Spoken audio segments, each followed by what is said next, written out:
हम्म। तो इस चैप्टर में बेसिकली अगर आप देखोगे ध्यान पूर्वक, और हम लोग श्रवण करने जा रहे हैं, तो यहाँ पर पहले तो काफी एक simple living high thinking, it means सादा जीवन और उच्च विचार को प्राथमिकता दी गई है। और क्वेश्चन करके पूछा जा रहा है कि क्या नदियों ने पानी देना बंद कर दिया है, क्या वृक्षों ने फल देना बंद कर दिए हैं।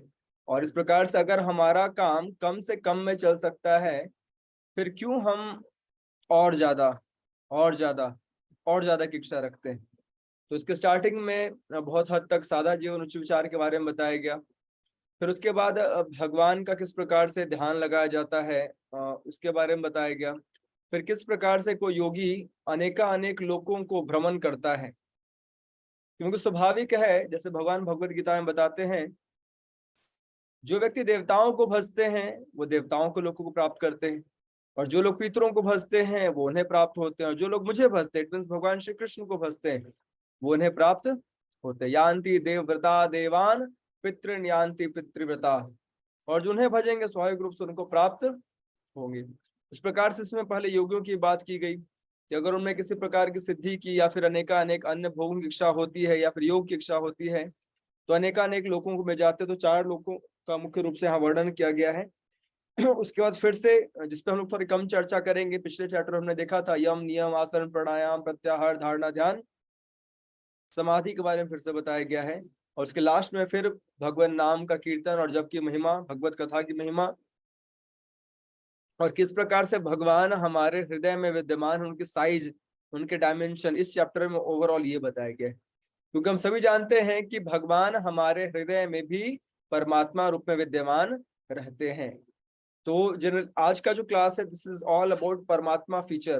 परमात्मा रूप में भगवान हमारे हृदय में किस आकार, किस रूप और किन किन आध्यात्मिक गुणों के साथ निवास करते हैं, उस पर हम लोग चर्चा करेंगे। ठीक है, तो कुछ चीज जो इसमें बहुत इंपॉर्टेंट नहीं होगा, ऑब्वियसली मैं छोड़ूंगा, जो पिछले क्लास में मैंने बताया था यम नियम प्राणायाम प्रत्याहार धारणा ध्यान समाधि के बारे में, और जो चीजें नई है उस पर हम लोग थोड़ा ज्यादा डिस्कशन करेंगे। ऑल राइट, तो स्टार्ट करते हैं। यहाँ प्रारंभ हो रहा है इस प्रकार से कि यहाँ देखिए स्टार्टिंग में बताया जा रहा है कि ब्रह्मांड के प्रकाटे के पूर्व, ब्रह्मांड की सृष्टि हुई, तो उसके पहले ही ब्रह्मा जी ने क्या किया, विराट रूप के ध्यान द्वारा शिव भगवान को प्रसन्न करके विलुप्त हो चुकी अपनी चेतना को प्राप्त किया। इसके तात्पर्य प्रभुपाद बता रहे हैं बहुत अच्छे से कि हम सभी बद्ध जीवात्मा को एक बहुत बड़ी बीमारी है। वो क्या बीमारी है? भूल जाने की, द डिजीज ऑफ फॉरगेटफुलनेस, हमें भूल जाने की बीमारी है। जैसे हमें रोज बताया जाता है ना, या फिर हम लोग हर अल्टरनेट डे में एटलीस्ट डिस्कशन कर रहे हैं श्रीमद् भागवतम का, कि किस प्रकार से हम भगवान नाम का हमें जप कीर्तन करना चाहिए, हरि कथा श्रवण करनी चाहिए, भगवान के सेवा में लगना चाहिए। लेकिन सुनते हैं फिर थोड़ी देर बाद भूल जाते हैं, विस्मृति हो जाती है। तो ये कोई नई बात नहीं है, ये ब्रह्मा जी से परंपरा स्टार्ट हो रही है भूलने की। तो हम सभी तो स्वाभाविक रूप से बद्ध जीव हैं, इसलिए क्या बार बार बताया जाता है, बार बार सुनाया जाता है ना। जैसे कोई व्यक्ति बोलता है कि मैंने भगवत गीता पढ़ ली है, तो पढ़ ली तो सो व्हाट, है ना, सो व्हाट।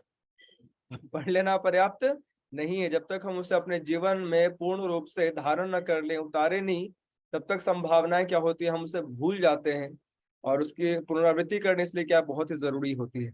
इसलिए अच्छी चीजें, भगवत संबंधी चीजें, हरि कथा हरि कीर्तन, ये डेली रेगुलर बेसिस पर ऑलवेज होनी चाहिए। यहाँ ब्रह्मा जी के बारे में बताया कि ब्रह्मा जी भी अपने सृजनात्मक शक्ति और भगवान से अपने संबंध को भूल जाते हैं।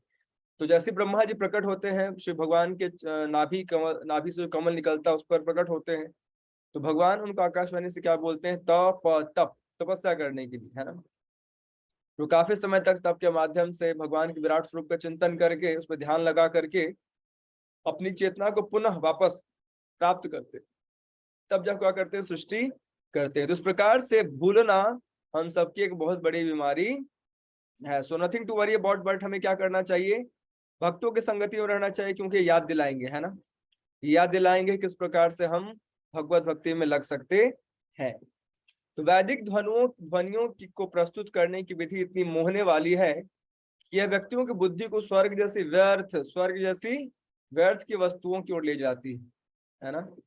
तो बहुत बार बहुत बार क्या स्वाभाविक रूप से जब कोई व्यक्ति मरता है, प्राण त्यागता है, तो क्या लिखते हैं हम लोग? स्वर्गीय लिखते हैं। तो हम मानते हैं कि स्वर्ग जाना बहुत बड़ी मतलब एक प्रकार से उपलब्धि है, इससे ऊपर तो कुछ है ही नहीं। लेकिन यहाँ बताया जा रहा है क्या? व्यक्तियों को स्वर्ग, व्यक्ति को, बुद्धि को स्वर्ग जैसे व्यर्थ की वस्तुओं की ओर ले जाती है। अब बोले कि ऐसे कैसे प्रभु जी, यह तो गलत बात है।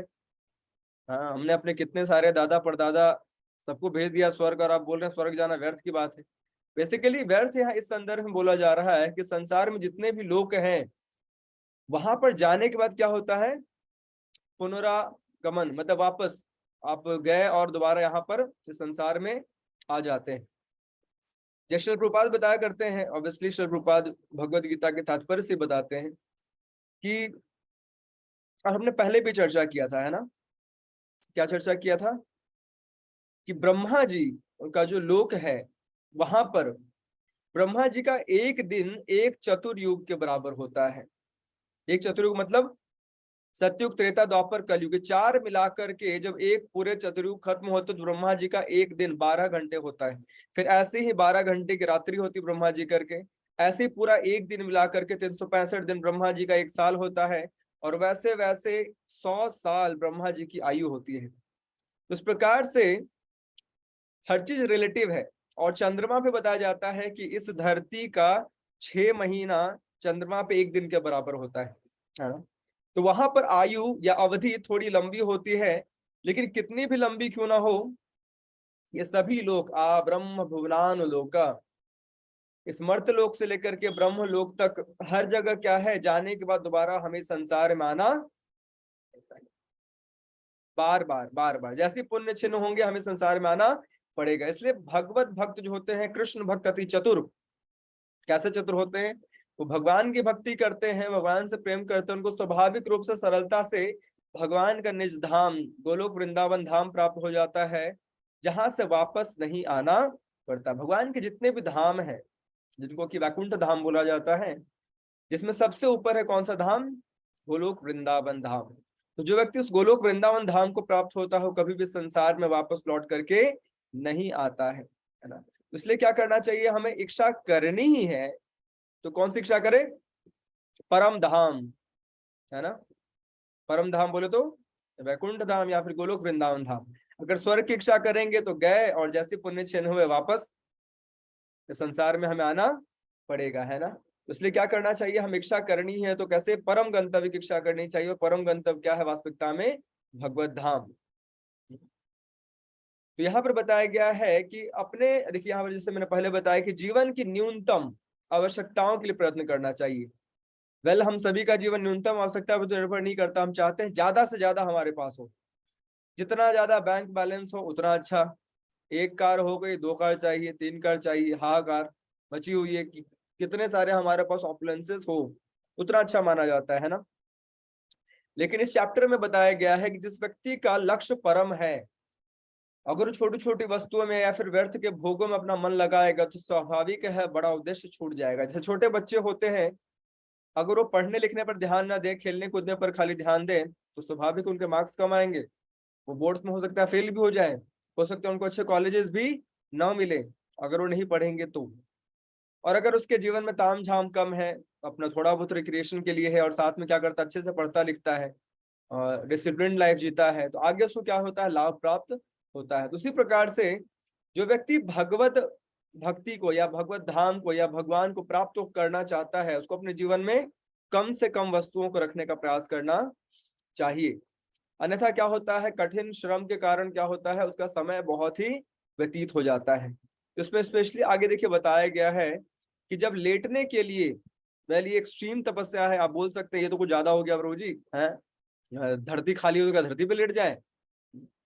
फिर भी हमें गद्दे तो चाहिए। या फिर आगे देखिए यहाँ बताया जा रहा है कि जब लेटने के लिए विपुल भूखंड परे हों तो चौपाइयों और गद्दों की क्या आवश्यकता है?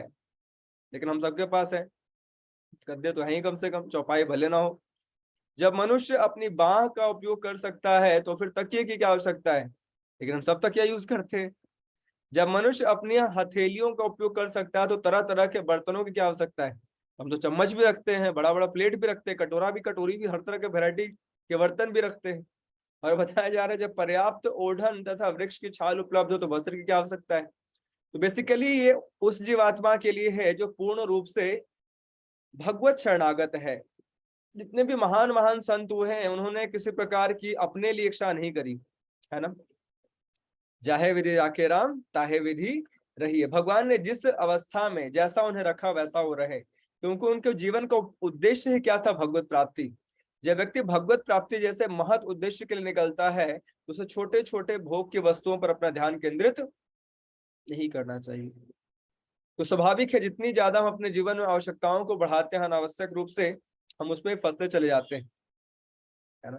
जैसे मान लीजिए मेरे जेब में अगर छोटा सा नोकिया वाला छुटकू वाला कीपैड वाला फोन है तो मैं खूब हरी बोल करूंगा, कीर्तन करूंगा, मुझे किसी बात की टेंशन नहीं है। लेकिन मान लो अगर मैं आईफोन लेके घूम रहा हूँ तो लगेगा अरे भाई साहब उछला जोर से, कहीं उछल करके आईफोन भी नीचे गिर गया तो हरी बोल हो जाएगा।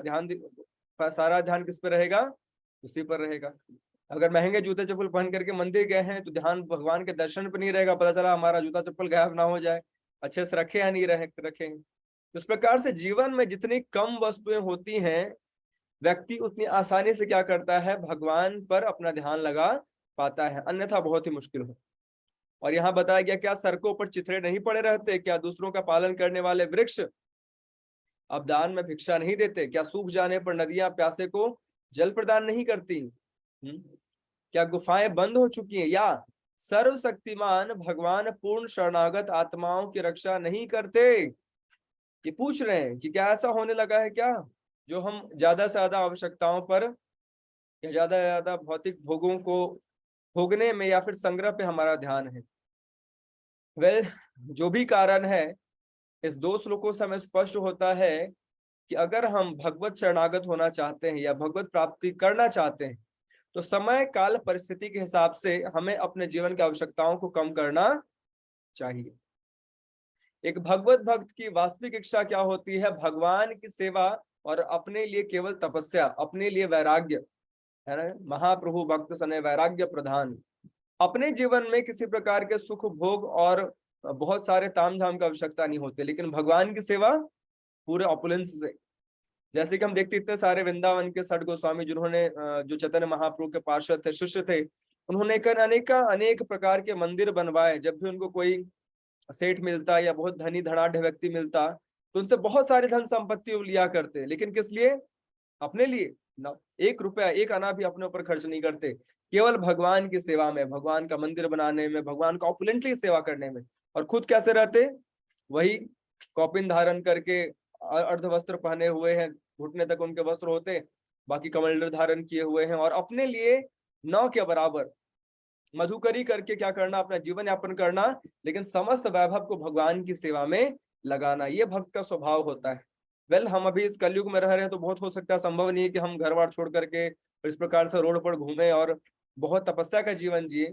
लेकिन हम अपने घर में रह करके भी हमें देखना चाहिए कि क्या मैं कम से कम में जीने का प्रयास कर रहा हूँ, कहीं मैं अपने जीवन के अनावश्यक आवश्यकता मतलब वास्तविकता में इसकी कोई आवश्यकता है नहीं, लेकिन फिर भी मैं जानबूझ करके अपने भोग के साधनों को बढ़ाने का प्रयास कर रहा हूँ, क्योंकि ये वास्तविकता में क्या जंजाल और व्यक्ति इसमें बंधता चला जाता है ना।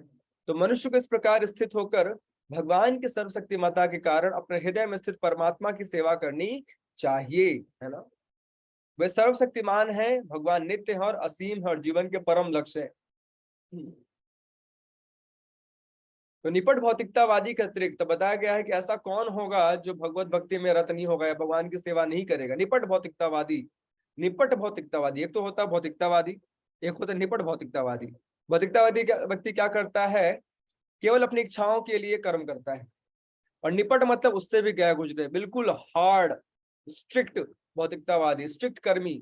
उसके जीवन में किसी प्रकार का भक्ति, भगवान, आध्यात्म कुछ भी केंद्र में नहीं, केवल क्या भोग केंद्र में होता है। तो ऐसे लोग क्या करते हैं, अपना पूरा जीवन क्षण भंगुर चीजों के पीछे ही बिता देते हैं।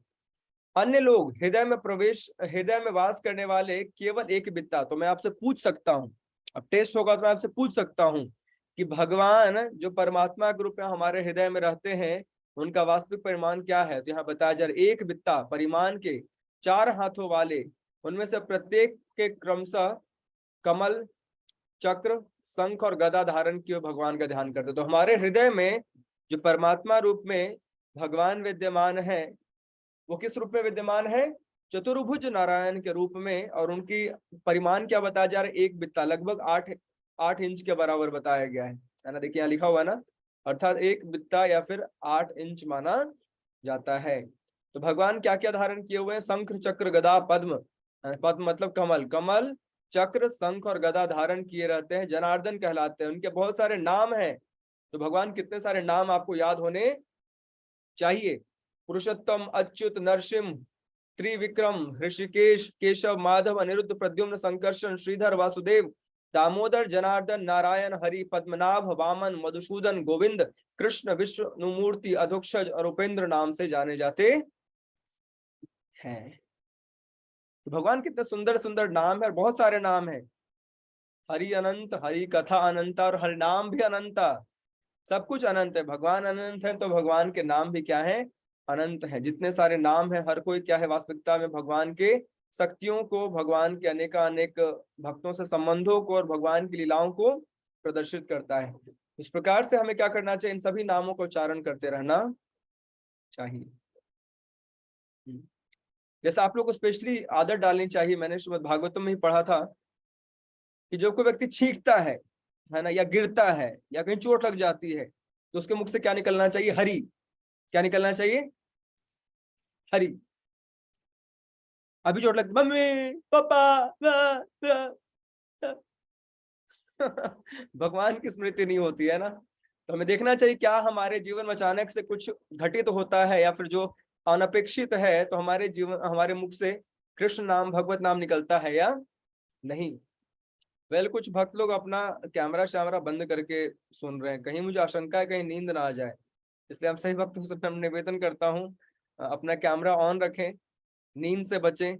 जब कोई हमें देख रहा होता है तो हम नहीं सोते हैं, लेकिन जब कोई हमें नहीं देख रहा होता तो नींद आ जाती है हमें, है ना। इसलिए क्या करना चाहिए? अपना कैमरा ऑन रखना चाहिए। और श्रीमद् भागवतम तो है ही ऐसा। श्रीमद् भागवतम सुनने से क्या होता है? हमारे हृदय के समर्थ अनर्थ गायब हो जाते हैं। जैसी गंदगी साफ होती तो और अच्छी नींद आती है कि नहीं? सुकून भरी नींद आती है।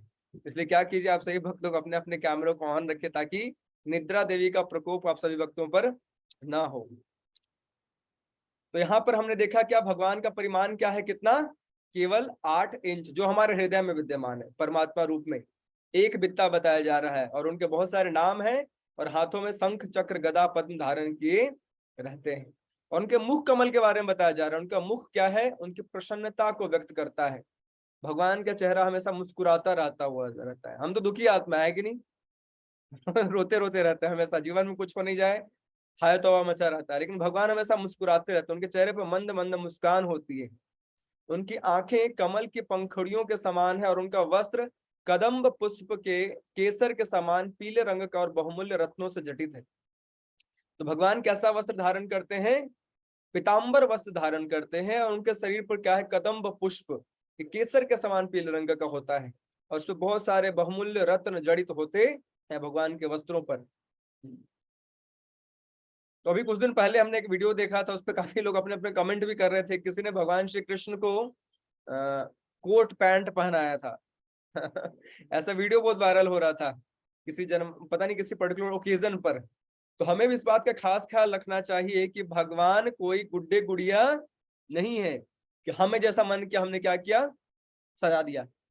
हमें बहुत भाव आ रहा था, हमने भगवान को सेंटा क्लॉज के रूप में, तो हमने अपने भगवान को कोट पैंट में, तो हमने अपने भगवान को पता नहीं क्या क्या पहना रहे। तो हम भक्त हैं, हमें ये नहीं भूलना चाहिए। हम जब भक्ति करते हैं, हम जो सेवाएं कर रहे हैं, उसका उद्देश्य स्व की प्रसन्नता, अपनी प्रसन्नता नहीं है। किसकी प्रसन्नता है? ठाकुर जी की प्रसन्नता है, भगवान की प्रसन्नता है। तो भगवान जैसा वेश धारण करते हैं, या फिर जैसे वस्त्र उनको पसंद आते हैं, जैसा वस्त्र उन्हें यशोदा मैया पहनाती हैं, या फिर जैसा वस्त्रों का के बारे में वर्णन शास्त्रों में मिलता है, तो हमें वैसे ही वस्त्र क्या करना चाहिए? भगवान को पहनाने का प्रयास करना चाहिए। जैसे हम लोग भगवान को क्या पहनाते हैं? धोती पहनाते हैं, लपेटते हैं ना। उनका वक्षस्थल बहुत सारे हारों से, बहुत ज्यादा हमारे पास तो रत्न, बहुमूल्य रत्न नहीं है, लेकिन यथासंभव प्रयास करते हैं उनको ज्वेलरी पहनाने का। तो भगवान को अच्छे अच्छे ज्वेलरी, बहुत सारे सुंदर आभूषण, देखिए आभूषण स्वर्ण से निर्मित रत्नों से जटित पहनते हैं वो, और उनके पास क्या है, चमकीला मुकुट और कुंडल धारण किए हुए हैं। उनके चरण कमल महान योगियों के कमल सदृश हृदयों के गुच्छों गुच्छों के ऊपर रखे हैं।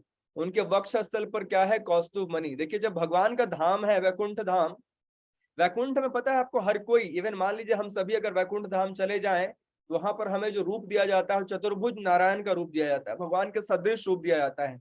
लेकिन एक अंतर होता है भगवान में और समस्त जो रूप है, जीवात्माओं को जो रूप प्रदान किया गया चतुर्भुज रूप, उसमें अंतर क्या होता है, ये याद रखिएगा। भगवान के वक्ष स्थल पर क्या होता है, कौस्तुभ मणि होती है, जिसमें सुंदर बछड़ा अंकित है, और उनके कंधों पर अनेक रत्न है। जनरली ये डिफरेंस है, इसको याद रखिएगा। ये बाकियों के जो चतुर्भुज रूप में रहते हैं वहां पर जीवात्माएं, भगवत स्वरूप उनके पास नहीं होता। लेकिन जो स्वयं साक्षात श्री हरि श्री नारायण जो वैकुंठ धाम में निवास करते हैं पूर्ण रूप में, उनके वक्ष स्थल पर क्या होता है, कौस्तुभ मणि, जिसपे सुंदर बछड़ा अंकित होता है। और उनके पूर्ण स्कंद प्रदेश ताजे फूलों की माला से सुसज्जित होते हैं।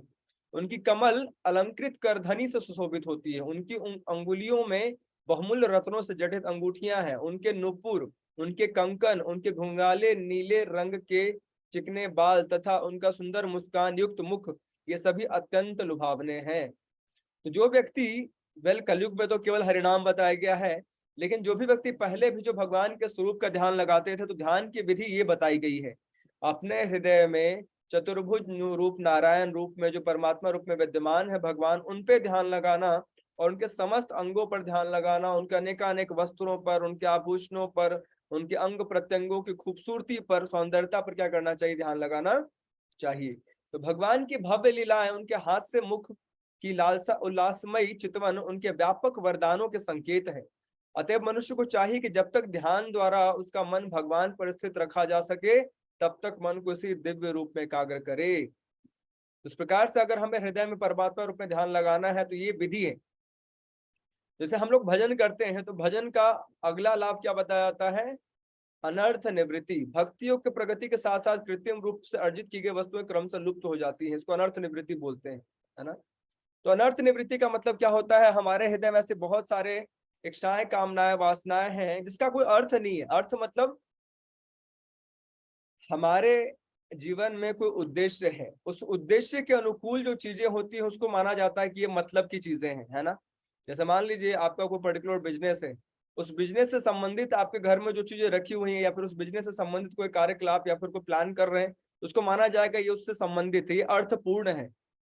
मान लीजिए आप बिजनेस कर रहे हैं किसका, और बहुत सारी अननेसेसरी चीजें आपके रूम में रखी हुई है ना, तो आपको दिमाग में आएगा नहीं क्या है, दिस इज अनर्थ, इसका कोई वास्तविक लाभ नहीं है। उसी प्रकार से हमारे जीवन में कृष्ण भक्ति, भगवत धाम की अनुकूल चीजों को छोड़ करके बाकी जो भी चीजें हैं वास्तविकता में क्या है, वो अनर्थ, उसका कोई उचित लाभ हमारे जीवन में नहीं होता है।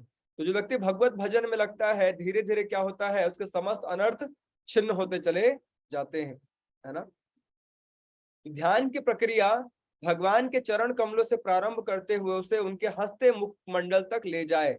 हमने पहले पढ़ा है कि भगवान को सीधे उनके मुख कमल को नहीं देखना चाहिए, क्या करना चाहिए, धीरे धीरे चरण कमलों से प्रारंभ करते उनके हंसते मुख मंडल तक ले जाए। इस तरह पहले ध्यान को चरण कमलों पर एकाग्र करें, फिर पिंडलियों पर, तब जांघों पर, क्रमशः ऊपर की ओर उठाता जाए। मन जितना ही एक एक करके भगवान के विभिन्न अंगों पर स्थिर होगा, बुद्धि उतनी अधिक परिष्कृत होगी। तो जितनी देर तक हम भगवान के अनेका अनेक अंगों पर ध्यान केंद्रित कर पाते हैं, तो समझना चाहिए कि उतनी ही बुद्धि हमारी क्या होगी, परिष्कृत होगी। बुद्धि परिष्कृत होने का मतलब है कि हम भौतिक भोगों को उतना ना कह पाएंगे, नो नो नो, है ना।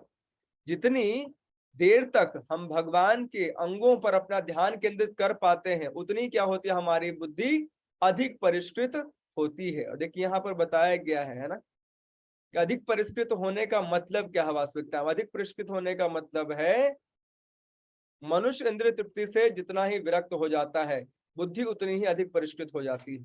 तो बुद्धि जितनी परिष्कृत होगी, उसका मतलब क्या है, हम स्वाभाविक रूप से आसानी से क्या कर पाएंगे, भोगों को और भौतिक आसक्तियों को, भौतिक भोग की वस्तुओं को ना कर पाएंगे, अभी हमारे लिए क्या है, क्योंकि हमें भगवान से आकर्षण नहीं है, इसलिए भगवान के संसार से, माया रूपी जगत से बहुत आकर्षण है। जो व्यक्ति भगवान के स्वरूप में, भगवान के रूप के माधुर्य सौंदर्य रस में क्या होता है, ज्यादा सा डूबता है, उसको भगवान की सुंदरता कार्य लगने लगती है, तो क्या होता है, वास्तविकता क्या हो गया,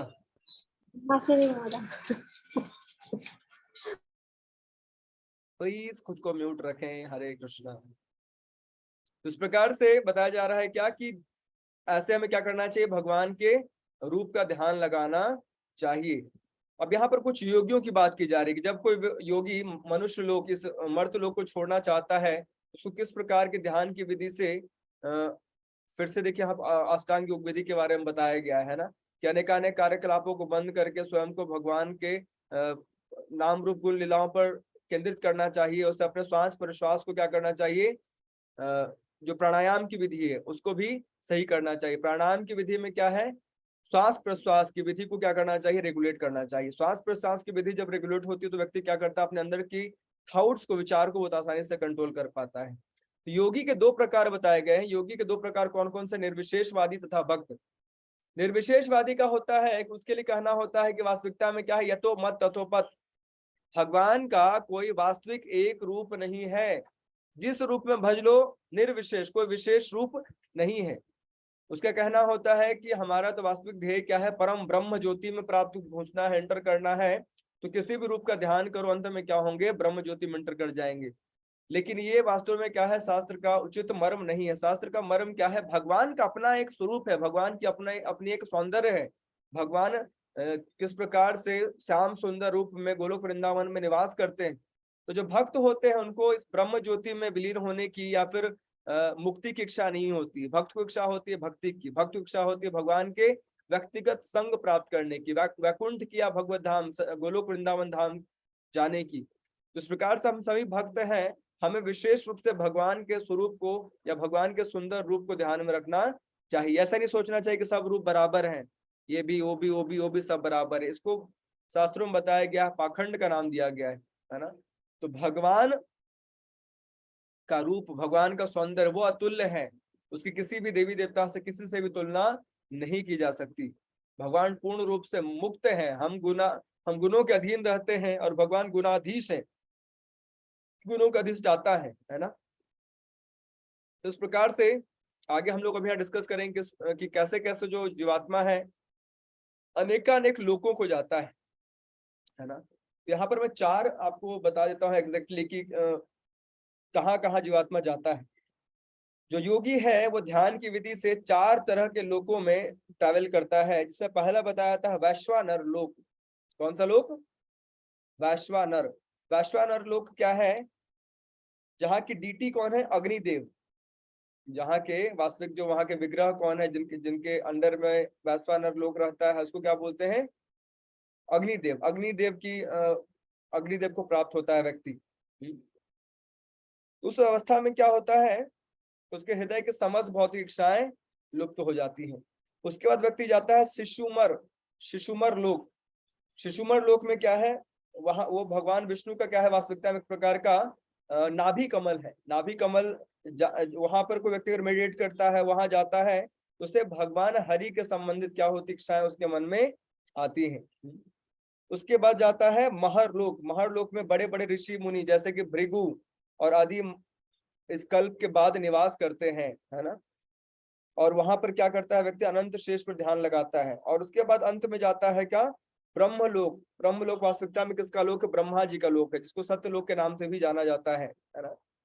और सत्यलोक जाकर के भी वास्तविकता में लगभग बहुत समय तक, क्योंकि स्वाभाविक रूप से ब्रह्मा जी की आयु और ब्रह्मा जी के लोक की आयु बहुत लंबी है, बहुत बड़ी है। तो इस कारण से क्या है, जो व्यक्ति ब्रह्मलोक को जाता है वो भी बहुत समय तक वहां पर भोग करता है, फिर बहुत समय के बाद संसार वापस आता है। यहाँ सुषुमार चक्र के बारे में बताया गया, संपूर्ण ब्रह्मांड को घूमने की किले और विष्णु की नाभि है। केवल योगी ही सुषुमार चक्र को पार करते हैं, ऐसे महर्लोक को प्राप्त करते हैं जहाँ भृगु जैसे परिशुद्ध हो चुके महर्षि निवास करते। देखिए कितने सारे 100 43 करोड़ 100 वर्षों तक आयु भोगते हैं। तो इस प्रकार ब्रह्मा जी के अंत में, ब्रह्मा जी के जीवन के अंत में क्या ज्वाला फूटती है, तब क्या जीवात्मा सत्यलोक में निवास करते हैं। सत्यलोक में जीवन की अवधि 2 परार्ध, इतनी आयु बताई गई है। तो इतनी ज्यादा आयु होने के कारण हमें लग सकता है कि अरे ये तो बहुत अच्छा है, लेकिन वास्तविकता में क्या है, जहां भी जाओ हमें वापस आना पड़ेगा ही पड़ेगा। इसलिए भक्त क्या करते हैं, वास्तविकता में अपने जीवन का उद्देश्य किसको बनाते हैं, केवल और केवल भगवत धाम को, है ना। ये समझदारी है कि व्यक्ति कहाँ जाए, भगवत धाम को जाए और किसी चीज की इच्छा ना रखे।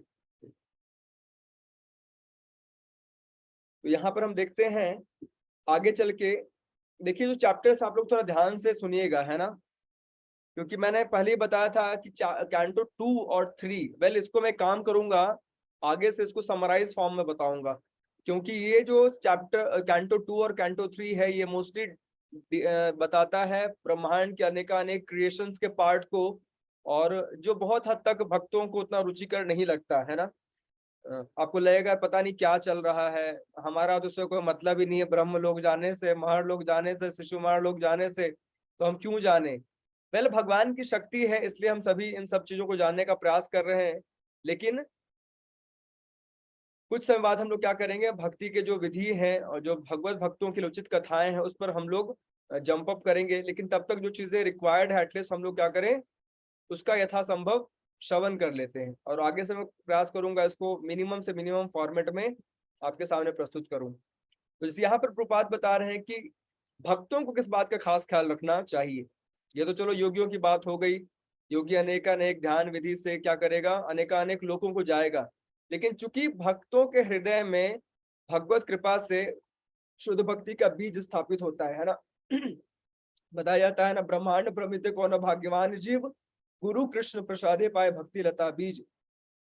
तो एक बीज को किस प्रकार से, कभी आपने खेती अगर करी होगी तो हम क्या करते हैं, बीज को उचित प्रकार से मिट्टी में लगाते हैं, उसको उचित मात्रा में जल देते हैं, अगर कोई खरपतवार उग जाता है तो उसको वहां से हटाते हैं, है ना।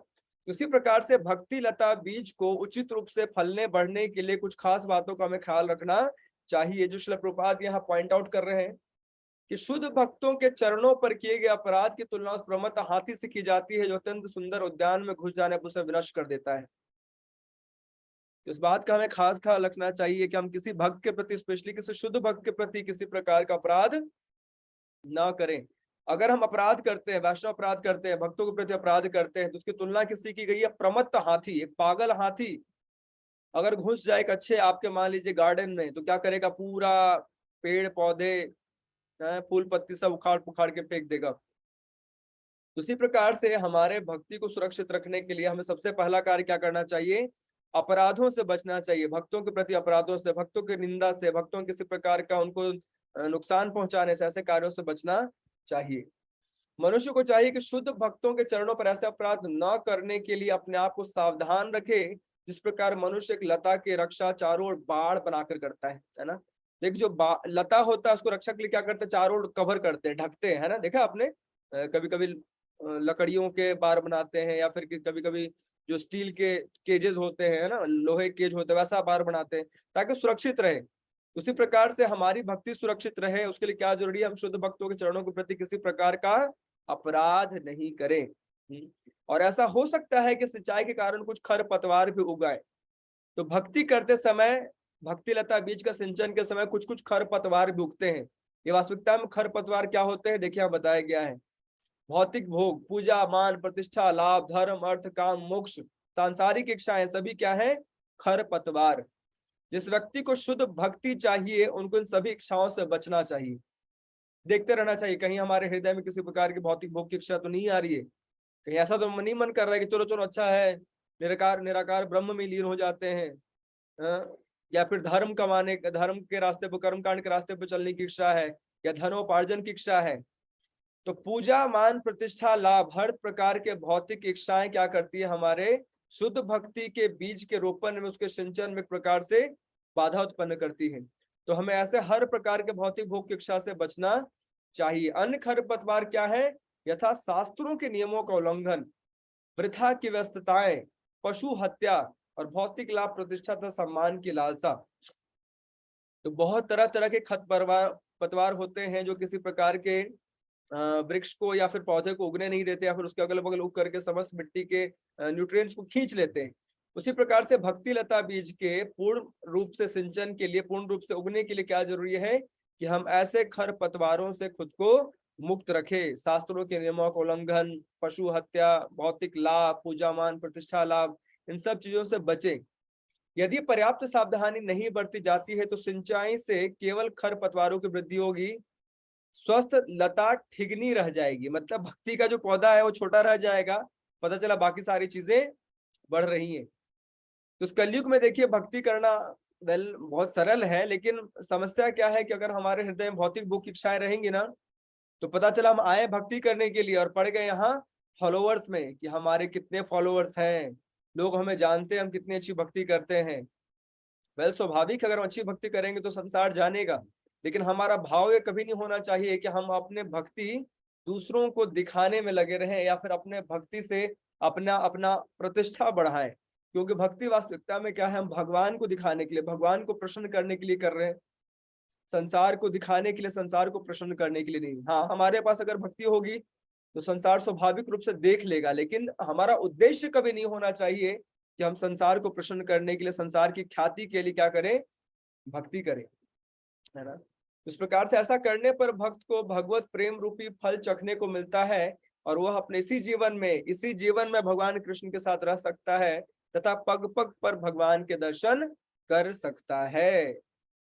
तो जो व्यक्ति अपराधों से रहित, अपराध रहित होकर के नाम जब श्रवण कीर्तन करेगा और अनेकानेक खर पतवारों से, पूजा मान, प्रतिष्ठा, लाभ, उपाधियों से बच करके अपने आप को शुद्ध भगवत भक्ति के विधियों में लगा करके रखेगा, उसको इसी जीवन में, नॉट इन नेक्स्ट लाइफ, भगवत कृपा से क्या होगा, इसी जीवन में भगवान कृष्ण के साथ रह सकता है और पग पग पर भगवान का दर्शन।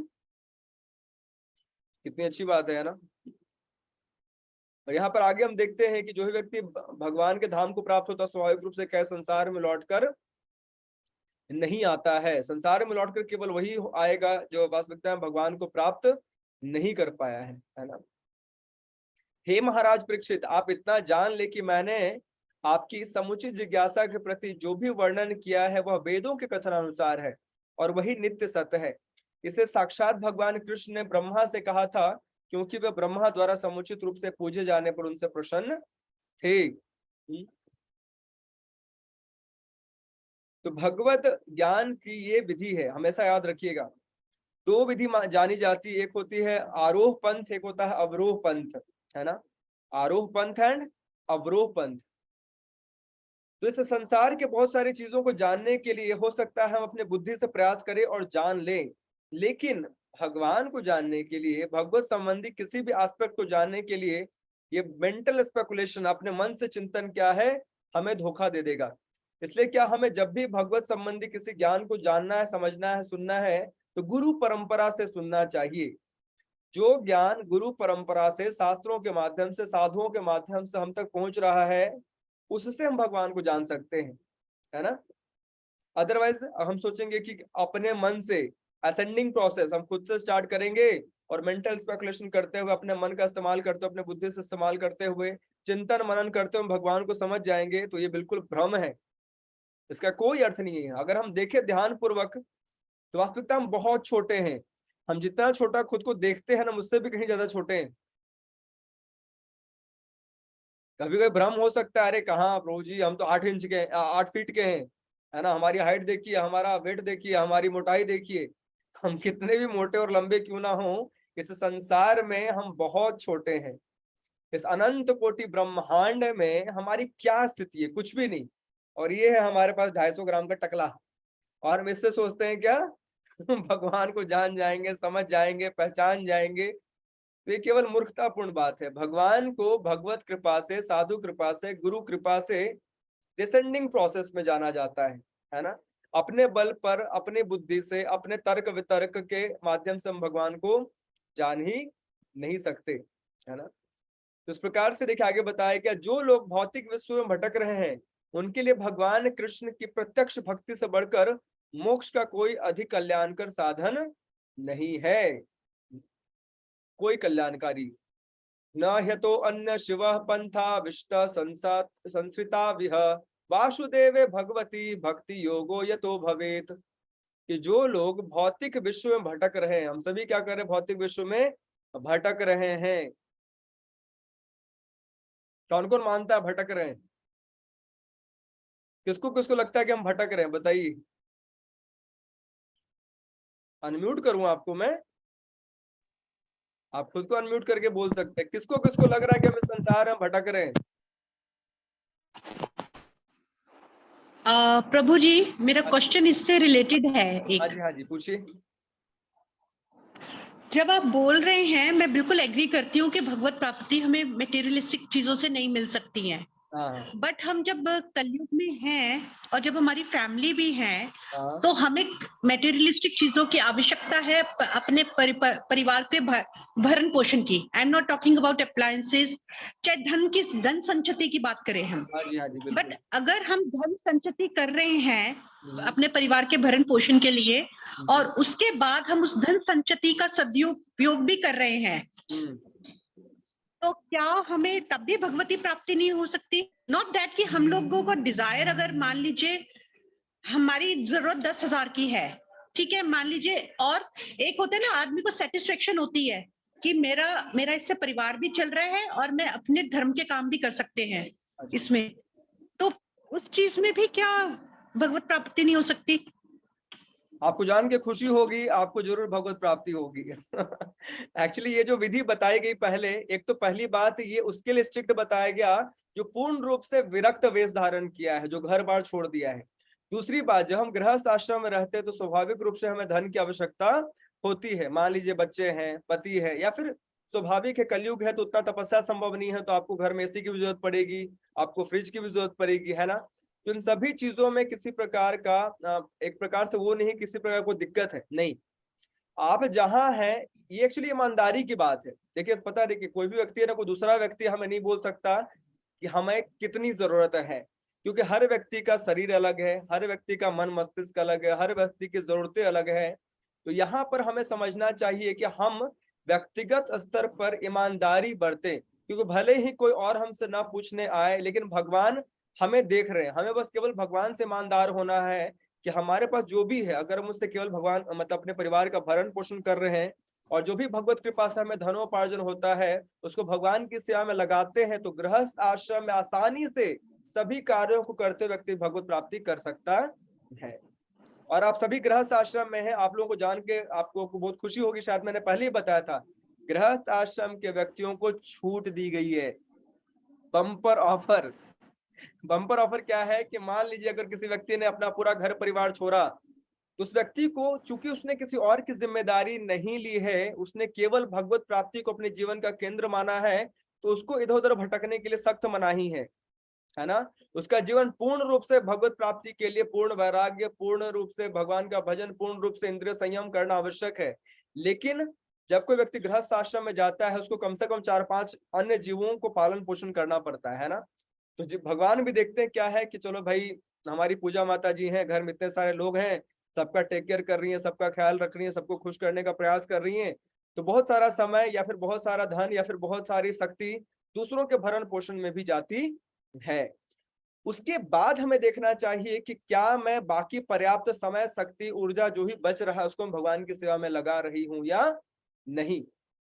क्योंकि भक्ति का जीवन, आध्यात्म का जीवन वास्तविकता में क्या, ईमानदारी का जीवन है ना। हम इनकम टैक्स वाले तो है नहीं, छापा मार देंगे किसी के यहाँ, या फिर किसी को हम जीवन में जानबूझकर दखलंदाजी करेंगे और आप बोलेंगे आप भक्ति क्यों नहीं करते, आप 64 माला क्यों नहीं जप करते। हो सकता है उसके जीवन में बहुत सारे ऐसे ऐसे ताम झाम हो जो बहुत ज्यादा वो न कर पाए। लेकिन सबसे अच्छी बात क्या है, भगवान भावग्रही जनार्दन है। भगवान हमारे प्रयास को देखते हैं। अगर हम घर परिवार में रह करके भी, सुख सुविधाओं के बीच में रह करके भी हमारा मन उस सुख सुविधाओं में रमता नहीं है, हमारा मन करता चलो ठीक है भगवत कृपा से मिला है तो ठीक है सर रख रही हूँ, लेकिन मेरा मन तो केवल ठाकुर जी के चरण कमलों में लगता है, मेरा मन तो केवल भगवान के भजन में लगता है। तो इस प्रकार से ये स्थिति कमल की स्थिति है ना। कीचड़ में रह करके भी कीचड़ से ऊपर, संसार में रह करके संसार से ऊपर, घर में रह करके घर से ऊपर। ये कैसे होगा? जब हम भगवान के भजन करेंगे। भगवान का भजन करने वाला व्यक्ति ऐसा नहीं होता कि गैर जिम्मेदार होता है। अगर आप देखोगे आगे हम लोग श्रीमद् भागवतों में देखेंगे, अनेकानेक प्रकार के व्यक्ति हुए जो गृहस्थ आश्रम में हुए, अनेकानेक प्रकार के महाभागवत हुए जो राजा के पद पे हुए। देखिए अभी परीक्षित महाराज भी राजा ही है ना। तो ऐसा नहीं है कि महाभागवत भक्त के पास भौतिक सुख साधन ऐश्वर्य संपत्ति नहीं हो सकता, वो होगा, भगवत विधान से उसको मिलेंगी भी, लेकिन वो उसमें रमन नहीं करता, वो उसमें रमन अंतर है। देखिए दोनों में ना बहुत दिखने में दोनों बराबर लगेगा, एक्चुअली एक भक्त और एक कर्मी को अगर दूर से देखा जाए ना तो कोई अंतर पता नहीं चलेगा। हो सकता है कि भक्त भी ऑडी से घूम रहा है और एक कर्मी भी ऑडी से घूम रहा है ना, लेकिन कर्मी है ऑडी में घूम करके क्या सोचेगा, और मैं किस प्रकार से और धनोपार्जन करूं, और अपना ऑपुलेंस बढ़ाऊं, और भोग के साधन को बढ़ाऊं, किस प्रकार से और भोग में कर सकूं। लेकिन एक ऑडी में घूमने वाला भक्त क्या सोचा, किस प्रकार से और धन उपार्जन करके मैं भगवान की और सेवा कर सकूं। जैसे हमारे मंदिर के ऐसे बहुत सारे भक्त हैं, विश्वास नहीं होता है, मैं दंग रह जाता हूं, मतलब सोच से परे। क्योंकि देखिए स्वाभाविक हम लोग सब सेवा करते हैं, अपने अपने स्तर पर भगवान की सेवा करते हैं, भगवान ने जितना सामर्थ्य दिया है ना। लेकिन मैं जब उन भक्तों के बारे में सोचता हूँ, मैं सोचने लग जाता हूँ सच में क्या इतना शरणागत कोई हो सकता है। जैसे हमारे मंदिर के अजन्मा कृष्ण प्रभु जी भक्त हैं, उनके बारे में मैंने बहुत सुना है कि वो जो है अपने आय का लगभग 70%, 70% क्या करते हैं, दान में लगाते हैं, भगवत प्रचार में, प्रसाद वितरण में, ग्रंथ वितरण में। ये इन किन प्रकार उनका अपना सेंटर भी वहां पर लगाते हैं, और बहुत कम रखते हैं, केवल अपना मिनिमम आजीविका पूरा हो सके उसके लिए। एक भक्त ऐसे हैं, सूर्या कंपनी का ऑनर मेरे ख्याल से वेद व्यास प्रभु जी, उनकी भी ख्याति हमने सुनी मंदिर उस प्रकार से कि उन्होंने, हमारा मंदिर बनना था तो मंदिर बनने के लिए बहुत सारे धन की आवश्यकता थी, तो उनकी बड़ी इंडस्ट्री है, उनको भगवान के पास बहुत सारा धन भी मिला, संपत्ति मिली उनके पास, लेकिन उस समय उतनी संपत्ति नहीं थी। तो उन्होंने पता कैसे कार्य किए, उन्होंने बैंक से लोन लेकर के लाखों रुपए दान में दिया पहले, कि आप जाओ पहले से मंदिर बनवाओ, मेरी जो आय आएगी इस बिजनेस से उसे क्या करूंगा, मैं अपना लोन भरता रहूंगा। तो एक से एक भक्त हुए हैं जिनके पास समस्त वैभव होने के बाद वो क्या करते हैं, भगवान की सेवा, भगवान की भक्ति का प्रचार, हरिनाम का प्रचार, प्रसाद का वितरण के अपना जीवन समर्पित करते हैं। और ऐसा नहीं कि वो साइकिल से आते, वो आते तो अच्छी कार से आते हैं, अच्छे तरीके से जो भी उनको भगवान की कृपा से मिला उसमें आते हैं, यानी साधन मिला है। इस प्रकार से ऐसा नहीं है कि भक्त समस्त चीजों को नकार देता है, नहीं, भक्त करता है उसको जो भी भगवत विधान से, भगवत कृपा से मिलता है उसको भगवान की सेवा में लगाता है, और जो उसके लिए आवश्यक है उसको रखता है। इस प्रकार से हम गृहस्थ आश्रम में है, गृहस्थ आश्रम की बहुत सारी जिम्मेदारी है, तो उससे चिंतित नहीं होना कि पता नहीं मेरा क्या होगा, मैं तो इतना ऑपुलेंस में रह रही हूँ, नहीं, ऐसा कुछ नहीं है। अगर हम गृहस्थ आश्रम में रह करके अपनी समस्त जिम्मेदारियों को निभाते हैं, अपने जो वास्तविक अपनी जरूरत है उसको पूरा करते हैं, और बाकी समय भजन कीर्तन ध्यान में लगे रहते हैं, तो इसी आश्रम में रहते हुए आप परम गति को प्राप्त करेंगी। और स्पेशली कलयुग है, ये तो कलयुग ना बल्ले बल्ले वाला युग है इसमें हमें नाचना चाहिए, मजे करने चाहिए। भगवान आप कितने दयालु हैं जो आपने इस कलयुग में हरिनाम का परम आश्रय दिया है। हम सभी की स्थिति देखते हुए कि हम सभी के पास ना उतनी शक्ति है, ना समय है, ना ऊर्जा है, ना श्रद्धा है, आपने कृपा करके क्या दिया है, हमें हरिनाम दिया है, ताकि हम हरिनाम से सरलता से भगवत प्राप्ति कर सके। उस प्रकार से हम किसी भी आश्रम में रहें, एक लाइन हमेशा याद रखिएगा, सुनाओ आपको, बहुत अच्छी लाइन मैंने सुनी थी। भगवान ये नहीं देखते कि हम ब्रह्मचारी हैं, कि गृहस्थ हैं, कि वानप्रस्थ हैं, कि सन्यास हैं।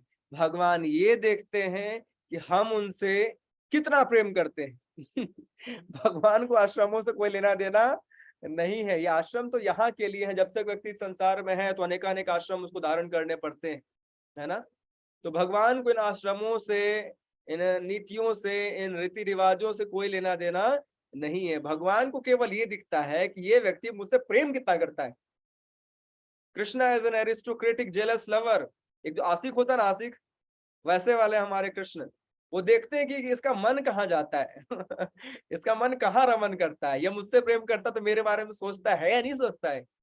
और जो जैसे देखते हैं ना कृष्ण की, अच्छा ये जो है ये व्यक्ति मेरे बारे में सोचना प्रारंभ किया है, ये मेरे बारे में सुनना प्रारंभ किया, तो भगवान उसके जीवन में और इन्वॉल्व होते हैं, अपने आप को क्या करते हैं, जोड़ते चले जाते हैं, उसको अपनी ओर मोड़ते चले जाते हैं, है ना। क्योंकि दो प्रकार की जीवात्माएं होती है, एक होती है उन्मुख जीवात्मा, एक होती है बहिर्मुख जीवात्मा। जो बहिर्मुख जीवात्मा है, जो भगवान से दूर है, जिसको भगवान से कोई मतलब नहीं, केवल अपने भोगों में लगा हुआ है, उसको भगवान के बारे में सुनने का, देखने का, श्रवण कीर्तन की इच्छा नहीं होती, तो भगवान भी हस्तक्षेप नहीं करते। भगवान बोलते ठीक है भाई, तुम्हारा जीवन जैसे जीना है जियो, कोई दिक्कत नहीं है।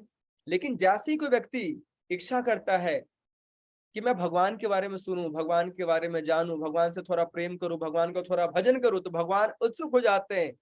ही स्टार्ट्स डांसिंग, अरे अरे वाह क्या बात है, एक जीवात्मा है, मेरा अंश जो अनादिकाल से संसार में भटक रहा, भ्रमण कर रहा है, फाइनली मेरे तरफ मुड़ रहा है। तो भगवान खुश हो जाते हैं। खुश होकर क्या देते हैं उसको? भक्तों की संगति देते हैं, भगवत भक्ति को और साधन देते हैं, उसको गीता भागवत मौके देते हैं, हरिनाम जप करने के मौके देते हैं। तो इस प्रकार से भगवान बहिर्मुख जीवात्मा को, जो अंतर्मुखी, जो भगवान के उन्मुख हो चुका है, उसको उन्मुख जीवात्माओं को अपनी ओर मोड़ने का पूरा साधन उपलब्ध कराते हैं। इस प्रकार से हमें केवल ये देखना है कि क्या हमारा दिन प्रतिदिन इस प्रकार से बीत रहा है कि हम कृष्ण के तरफ ज्यादा मुड़ रहे हैं। ये भक्ति देखिए, कोई भी ना बाहरी व्यक्ति जज नहीं कर सकता है ना, इस बात को हमेशा याद रखिएगा। हाँ वैसे नो डाउट हमें तिलक लगाना है, कंठी माला पहननी, ये चीजें कार्य करनी है, लेकिन बाहरी धरातल पर कोई भी व्यक्ति हमारी भक्ति की स्थिति को जज नहीं कर सकता। This is between you and Krishna, simple सी बात है। हम अगर अच्छे भक्त हैं, हम भगवान की सेवा के लिए लालायित रहते हैं, तो भक्त भगवान से छुपा हुआ नहीं है। और सेवा ऐसी चीज जो दिख भी जाता है ना, तो भक्तों से भी छुपा हुआ नहीं है। इस प्रकार से केवल हमें अपने अंदर खुद से प्रश्न पूछना चाहिए, क्या मैं अपने जीवन जैसे से बढ़ रहा है, जैसे मेरी आयु बढ़ रही है, क्या मैं इस बढ़ते आयु बढ़ते जीवन के साथ भगवान के तरफ मेरा ध्यान, भगवान के तरफ मेरा प्रेम, या फिर मेरे जीवन का मैक्सिमम समय, शक्ति, ऊर्जा भगवान में लग रहा है या? ये प्रश्न हमें खुद से पूछना चाहिए, कोई दूसरा हमसे नहीं पूछ सकता इसके लिए, है ना। तो यहाँ पर देखिए बताया गया, हे राजन, अतएव यह आवश्यक है कि प्रत्येक मनुष्य सर्वत्र सदैव भगवान का श्रवण करे, गुणगान करे, स्मरण करे। देखिए घूम फिर करके बार बार श्रवण कीर्तन स्मरण पे बातें आ ही जाती हैं। तस्मात् सर्वात्मना राजन हरिः सर्वत्र सर्वदा श्रोतव्यः कीर्तितव्यश्च स्मर्तव्यो भगवन् नृणाम्। क्या बताया गया? हे राजन, अत्यंत आवश्यक है कि मनुष्य सर्वत्र और सदैव, सर्वत्र मतलब हर जगह, ऐसा नहीं कि जब पूजा रूम में बैठे हुए हैं, भगवान की मूर्ति के सामने बैठे हुए हैं तभी नहीं, सर्वत्र, जहां जा रहे हैं, मार्केट जा रहे हैं, शॉपिंग करने जा रहे हैं, परिवार के साथ घूम रहे हैं, किसी भी काम से कहीं बाहर जा रहे हैं, है ना। यहाँ तक कि देखिए बताया गया है कि अगर कोई व्यक्ति शौच कर रहा है, मल का त्याग कर रहा है, अपने बाथरूम में है, तो भी क्या करना चाहिए? उसको भगवान नाम का उच्चारण करना चाहिए। ये महाप्रभु की लीला में आती है। महाप्रभु क्या करते, जब शौच के लिए जाते थे तो क्या अपने जीव को रोक लेते थे, क्योंकि उनका मुख हमेशा भगवान नाम उच्चारण करते रहता था, हरे कृष्ण कृष्ण कृष्ण हरे हरे, हरे राम राम राम हरे हरे। तो बहुत मुश्किल से क्या करते थे महाप्रभु, अपने जिह्वा को कंट्रोल कर पाते थे कि भगवान नाम का उच्चारण ना करे। तो इस प्रकार से जीव को दबा लेते थे कि क्या करिए, भगवान नाम उच्चारण ना करे जब वो शौच के लिए जाते थे। तो उन्हीं के एक दास है गोविंद, उन्होंने बोला, नहीं गोपाल, गोपाल नाम था मेरे ख्याल से, उन्होंने बोला कि प्रभु मृत्यु तो कभी भी आ सकती है, ऐसा कोई गारंटी है क्या कि हम बाथरूम में गए और नहीं मरे? कितने सारे लोग होते बाथरूम में जाकर स्लिप कर जाते हैं, हरी बोल हो जाता है, होता कि नहीं होता? सुना होगा आपने, बहुत सारे बाथरूम गए नहाने धोने के लिए, मल मूत्र त्यागने के लिए, स्लिप कर गया धड़ाम से और हरी बोल हो गया, है ना। तो भगवान का नाम चूंकि परम पवित्र है, गंगा कभी मैली नहीं होती, गंगा सबको शुद्ध करती है, और गंगा से भी परम पवित्र क्या है? भगवान के नाम। तो इस प्रकार से भगवान का नाम हर अवस्था में, यहाँ तक कि अगर आप शौच क्रिया करने भी जाते हैं, बाथरूम में भी हैं, तो भी क्या करना चाहिए? भगवान नाम लेते रहना चाहिए। इसलिए बताया गया क्या? सर्वत्र और सदैव, हमेशा भगवान का नाम, गुण, इन सबों का चिंतन, स्मरण, कीर्तन करते रहना चाहिए। कोई नियम, कोई कानून नहीं, भगवान के नाम इतने दयालु है। देखिए कितनी अच्छी बात है ना, कि भगवान के विग्रहों को पूजा करने के लिए बहुत विधि है। चलो हम तो लड्डू गोपाल रख लेते हैं अपने अपने स्तर पर, जितना हो सकता है इंसान के तौर पर करते हैं, लेकिन आप मंदिरों के स्टैंडर्ड्स को देखेंगे, ओ हो भाई साहब, बिना ब्राह्मण दीक्षा के भक्त को अंदर जा नहीं सकता। किसी प्रकार की अशुचि, कुछ भी उसने उल्टा पुल्टा छू लिया है या देख लिया, इसके उसकी चेतना अच्छी नहीं है, तो क्या करता है? विग्रहों की सेवा नहीं करता। तो अर्चा विग्रहों की सेवा में अगर आइडियली वैदिक परंपरा से देखें तो बहुत विधि विधान है, और कितने 32 तरह के तो सेवा अपराध है कि ये चीजें नहीं करनी चाहिए, है ना। लेकिन भगवान का नाम कितना मतलब इजिली अवेलेबल है, भगवान का नाम कितना दयालु है। भगवान जो अपने नाम के माध्यम से अर्चा विग्रह से कहीं ज्यादा दयालु बनकर हमारे सामने आए हैं। हम कहीं भी कभी भी भगवान को बुला सकते हैं, पुकार सकते हैं, भगवान नाम का उच्चारण कर सकते हैं, है ना। तो वास्तविकता में सच में कलयुग में पैदा होना ही परम सौभाग्य का विषय है हमारा। कितने सरलता से भगवत प्राप्ति करने का मौका हमें मिल रहा है, कितना आसान है। कहीं भी रहो भगवान का नाम लेते रहो, क्या जाता है, कहीं भी, है ना। कोई रूल रेगुलेशन नहीं। कहीं जोर से नहीं चिल्ला पा रहे हैं, कीर्तन नहीं कर पा रहे, तो धीरे धीरे उच्चारण करेंगे, मन ही मन उच्चारण करेंगे। अगर कोई अगल बगल व्यक्ति खड़ा है तो, कोई नहीं है तो आराम से अपना धीरे धीरे बोलते रहेंगे, हरे कृष्ण कृष्ण कृष्ण हरे हरे, हरे राम राम राम हरे हरे, हरे कृष्ण कृष्ण कृष्ण हरे हरे, हरे राम राम राम हरे हरे। केवल भगवान नाम के उच्चारण से क्या होगा, हमारा जीवन ही सफल हो जाएगा। जो लोग भक्तों के अत्यंत प्रिय भगवान श्री कृष्ण की अमृत तुल्य कथा को कर्ण रूपी पात्रों से भर भर कर पीते हैं, वे भौतिक भोग के नाम से विख्यात दूषित दूषित जीवन उद्देश्य को पवित्र कर लेते हैं और इस प्रकार पूर्ण पुरुषोत्तम परमेश्वर के चरण कमलों में भगवत धाम वापस जाते हैं। तो हो सकता है हमें भौतिक भोग की इच्छाएं भी हों, जो कि है स्वाभाविक है, तभी तो हम संसार में है। लेकिन अगर कोई व्यक्ति क्या करता है, भगवान श्री कृष्ण के अमृत तुल्य कथा को कर्ण रूपी पात्रों से, हम सभी के कान है ना, कान, इसमें क्या करने चाहिए, भरते रहने चाहिए। क्या, कृष्ण कथा रूपी अमृत। जैसे किसी बोतल में पानी भरते हैं ना, उसी प्रकार से अपना जो कान के 2 छेद है ना, ये 2 कर्ण रंध्र को भर देना चाहिए, बिल्कुल भरते रहना चाहिए, भरते रहना चाहिए। किससे, कृष्ण कथा के अमृत तुल्य रस से भरते रहना चाहिए। जितना कृष्ण कथा श्रवण करेंगे उतना क्या होगा, भौतिक भोग दूषित, उसका जो दूषित जीवन, उसका प्रभाव कम हो जाएगा, वो पवित्र हो जाएगा। एक्चुअली भोग दिक्कत नहीं है, दिक्कत ये है कि हम भगवान से अलग होकर के भोग करना चाहते हैं। भोगों में भी समस्या नहीं है, समस्या ये है कि हम भगवान को भूल करके, भगवान की सेवा को दरकिनार करके, भगवान को अपने जीवन में स्थान न देकर भोग करना चाहते हैं। क्या अर्जुन राज परिवार से नहीं थे? क्या परीक्षित महाराज राज परिवार से नहीं थे? क्या महाराज पृथ्वीराज परिवार से नहीं थे? ये सभी लोग राजा के पदवी पर थे। भीष्म पितामह राज परिवार से नहीं थे, कुंती महारानी राज परिवार से नहीं थी, ये सभी राजा के परिवार से थे, लेकिन इन सभी का मन भगवान में रमण करता था। तो इस प्रकार से हम जहां हैं, जिस अवस्था में हैं, क्या करना चाहिए, यथा संभव भगवान नाम जप कीर्तन श्रवण करना चाहिए। इस सरल विधि से हम स्वाभाविक रूप से भगवान को प्राप्त करेंगे और इसी जीवन में प्राप्त करेंगे, in this life time. All right,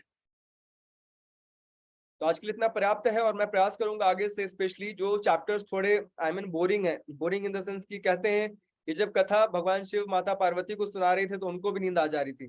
तो सेकंड कैंटो और थर्ड कैंटो में कुछ ऐसे चैप्टर्स हैं जो क्रिएशन से संबंधित है, कि संसार की सृष्टि कैसे हुई और कौन कौन से तत्व होते हैं, उन तत्वों का वर्णन है। तो उसको मैं समराइज फॉर्म में करके बताऊंगा, तब तक जब तक की जो मुख्य लीलाएं हैं उनका वर्णन प्रारंभ नहीं होती। ठीक है, आपसे भक्तों का विशेष धन्यवाद आज के इस भागवत कथा श्रवण में शामिल होने के लिए। हरे कृष्ण प्रभु जी। हाँ जी, किसी को प्रश्न है? प्रभु जी, क्लास से रिलेटेड नहीं है एक्चुअली। मेरी दादी है ना, वो बिल्कुल भी हरि नाम नहीं लेती है, राम कृष्ण कुछ भी नहीं जपती है, आवाज मतलब कौन कुछ भी कौन नहीं बोल करती है। पहले बोल कौन रही है आप, मुझे पता ही नहीं चल रहा है। ज्योति माता जी। अच्छा, हरे कृष्ण माता जी, हाँ जी सॉरी, हाँ जी बताइए। प्रभु जी, हमें तो बोल रहे हैं कि हमारी दादी बिल्कुल भी हरि नाम नहीं लेती है, ना हरे कृष्ण कुछ भी नहीं करती है। हाँ और हाँ, जब हम करते हैं तो हमें बोलते हैं कि अभी क्या एज है, अभी तो मतलब 24-25 की हुए हो, अभी कहाँ जिंदगी है तुम्हारी। और तो बोलो ना, आप तो मतलब करो, हम आपकी गोपी तो हो गई। वो नहीं करते तो उन्हें कैसे, मतलब उनको क्या बोले कि वो करने लग जाए। देखिए, जनरली मैं आपको बुरा मत मानिएगा, मतलब आपकी दादी बहुत प्यारी होंगी। जनरली क्या होता है ना, जो व्यक्ति बुजुर्ग हो जाता है वो किसी की सुनता नहीं है।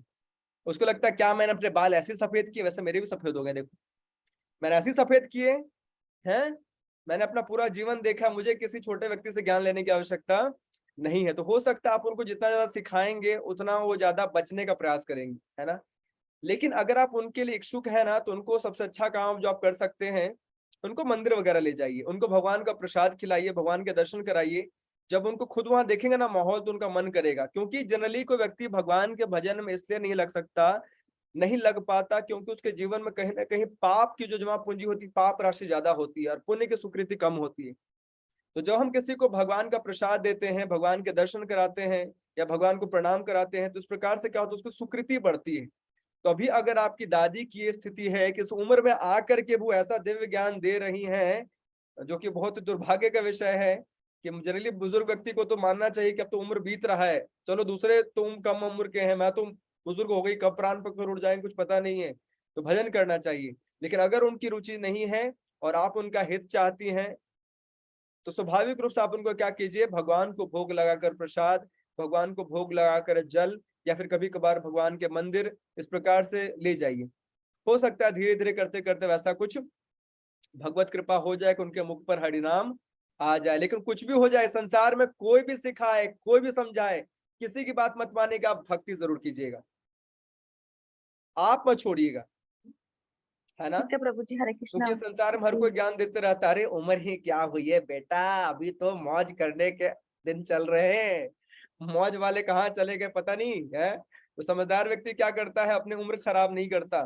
प्रहलाद महाराज बोल रहे हैं 5 वर्ष की आयु से भक्ति करनी चाहिए, और हमारी दादी अम्मा क्या बोलती हैं, अभी कहाँ। तो हमें देखना है कि हमें महाभागवतों की बात सुननी है, शास्त्रों की बात सुननी है, या फिर जो बेचारे हमारे घर के जन हैं उनको बहुत ज्यादा ज्ञान नहीं है, अनुभव नहीं है, इस कारण से वो ऐसी बातें करते हैं, है ना। बहुत बार होता है, देखिए हमारे माता पिता, भाई बहन, बंधु, परिवार जन हमारे हितैषी हैं, लेकिन उचित ज्ञान न होने के कारण उनको समझ ही नहीं आता कि हमारा वास्तविक हित किसमें है। तो वैसी बातों को कभी मत मानिएगा जो भक्ति के प्रतिकूल हो।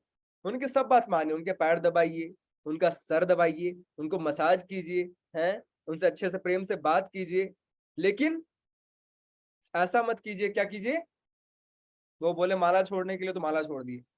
किसी की बात नहीं माननी है, दूसरों को भक्त बनाना है, लेकिन चतुराई से। अगर कोई व्यक्ति भक्ति करने को रुचि नहीं दिखता तो उसको बोलना चाहिए, बोलो आ करे तो मुंह में गुलाब जामुन भगवान का प्रसाद डाल दीजिए, भगवान का महाप्रसाद ये पेड़ा डाल दीजिए। कैसे खाते खाते खाते खाते खाते खाते एक दिन वो भक्त बन जाएगा, इसकी गारंटी है। ठीक है, तो दादी अम्मा को बहुत सारा प्रसाद की आवश्यकता है। ओके प्रभु जी। ठीक है, और किसी को प्रश्न है? हरे कृष्ण प्रभु जी। हाँ जी। प्रभु जी, वो मेहर लोग किस इंडिकेट करता है, वो नहीं मैंने लिख पाई। महर लोग जाना है क्या? नहीं, वो मैंने लिखा नहीं है, रह गया। बाहर लोग जो है, एक सेकेंड, हाँ, हरे कृष्ण। एक्चुअली सिर्फ 4 ही लोग नहीं है, बहुत सारे लोग हैं, लेकिन ये उन लोगों के बारे में बताया जा रहा है जहाँ योगी लोग जो है जाने की इच्छा रखते हैं।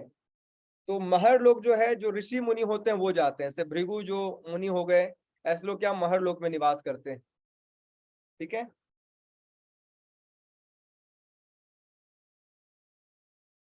इन लोगों का आगे वर्णन आएगा। बेसिकली अभी तो जस्ट एक ग्लैंस मिला कि योगी लोग कहाँ कहाँ जाते हैं, वैश्वानर लोक, महर लोक और शिशुनार लोक और सत्य लोक। लेकिन इन सभी का पूरा वर्णन आगे के स्पेशली 3rd कैंटो में आएगा, जहां पर क्रिएशन संबंधित और भी जानकारी मिलेगी। ठीक है, ऑल राइट, हरे कृष्णा। जगत गुरु श्रील प्रभुपाद की जय, ग्रंथराज श्रीमद् भागवतम की जय, निताय गौर प्रेमानंदे, हरि हरि बोल।